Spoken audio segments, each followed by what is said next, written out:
Good evening, friends. இன்னைக்கு நாம chapter 1 எலக்ட்ரோஸ்டாட்டிக்ஸ்ல உள்ள book back problem question number 1.22 solve பண்ண போறோம். An infinite line charge produces a field of 9 into 10 power 4 Newton per coulomb at a distance of 2 cm. Calculate the linear charge density. இதுதான் நமக்கு வந்து கேட்ட கொஸ்டின். நமக்கு வந்து என்ன கொடுத்துருக்காங்கன்னா electric field at a point at a distance 2 cm from the wire from the line charge கொடுத்துருக்காங்க 9 into 10 power 4 Newton per coulomb. இதில் என்னென்ன டீட்டெயில்ஸ் கொடுத்துருக்காங்க electric field E equal to 9 into 10 power 4 Newton per coulomb. Distance வந்து 2 centimetre. 2 centimetre வந்து 2 into 10 power minus 2 மீட்டர்னு எழுதலாம்.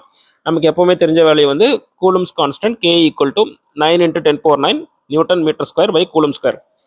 இப்போது Gauss லால ஒரு ஃபார்முலா இருக்குது.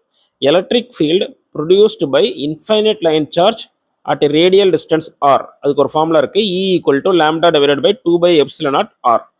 இதுல Eன்றது electric field produced by infinite line charge at a radial distance. Lambdaன்றது linear charge density. Rன்றது radial distance from infinite line charge. So இந்த இதில் வந்து நமக்கு கேட்டிருக்கிறது வந்து linear charge density. Electric field கொடுத்துருக்காங்க, r radial distanceம் கொடுத்துருக்காங்க. நமக்கு epsilon naught வேல்யூ தெரியும், பையோடைய வேல்யூ தெரியும்.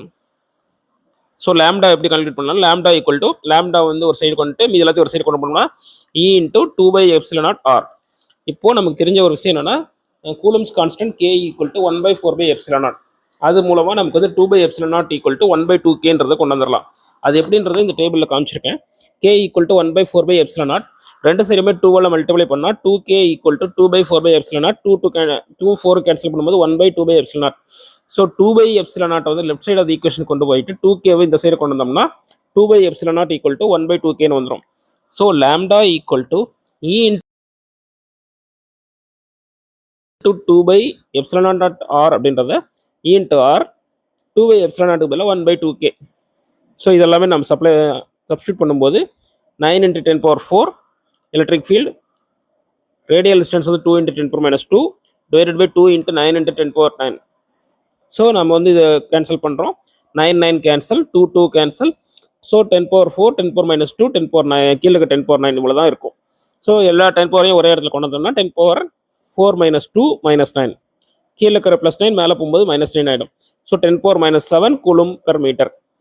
எப்போவுமே லீனியர் சார்ஜ் டென்சிட்டியோட யூனிட் வந்து coulomb per metre. Surface charge டென்சிட்டிக்கு coulomb per metre square, volume charge டென்சிட்டிக்கு கூலும் பெர் மீட்டர் கியூப். இதெல்லாமே நம்ம கண்டினியூஸ் சார்ஜ் டிஸ்ட்ரிபியூஷனுக்குன்னு தனியாக ஒரு வீடியோ போட்டிருக்கோம். அதில் வந்து நல்லா எக்ஸ்பிளைன் பண்ணியிருக்கோம். புரியாதவங்க அதில் பாருங்கள். அதுலேயும் புரிஞ்சவங்களுக்கு புரியாத மாதிரி இருந்ததுன்னா டவுட்ஸ் கேளுங்க, நாங்கள் வந்து சால்வ் பண்ணி இன்னும் கிளியராக எக்ஸ்பிளைன் பண்ணுறேன்.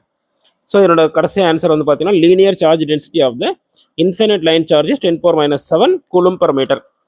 ஸோ நெக்ஸ்ட் வீடியோவில் நெக்ஸ்ட் சம்மில் சால்வ் பண்ணலாம். உங்கள் ஃப்ரெண்ட்ஸ்க்கு ஷேர் பண்ணுங்கள், சப்ஸ்கிரைப் பண்ணுங்கள்.